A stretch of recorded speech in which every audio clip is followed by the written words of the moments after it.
All right, I'm here with Rebel contributor James Campbell. And James, it's been a while since we spoke, but there's so much going on in the world today, so many issues to talk about. But one in particular that I'd love to hear from you on is the conflict that went down at the Toronto Pride Parade last week. Let's hear your thoughts on that. So the gay community are getting a really big red pill right now. Last week in Toronto, Black Lives Matter shut down the Pride Parade with a list of demands, one of which included removing the police float from the parade.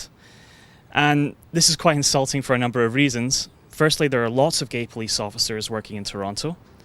Secondly, there are also lots of black police officers. And in fact, the head of the Toronto Police Department is a black man. So I don't understand how they reconcile this.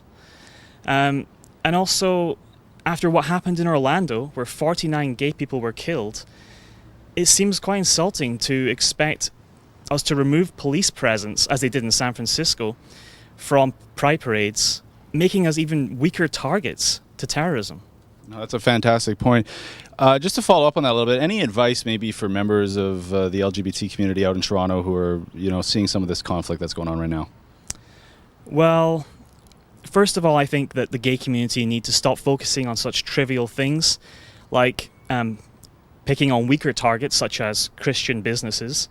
For example, last week, 2 gay guys filed a lawsuit against christianmingle.com, and they forced them to include a same-sex option on their website, despite the fact that there are plenty of other Christian gay websites available to them.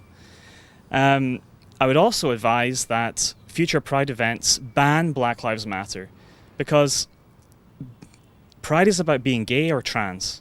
It's not about the colour of your skin. And this racist, hateful group are really contributing nothing. Thirdly, maybe not so much for Canadians, but certainly if you live in the States, I would advise learning how to defend yourself. I'm not saying buy a gun, but at least go to self-defense classes, because as we've seen in Orlando, the government isn't going to protect you anymore. All right, James, that's excellent. I mean, I think you've raised a litany of good points out there, and I love hearing from you on these issues. So I hope that in the months and weeks to come, we can continue to meet up and talk about these issues. All right, for the Rebel.media with James Campbell, I'm Christopher Wilson.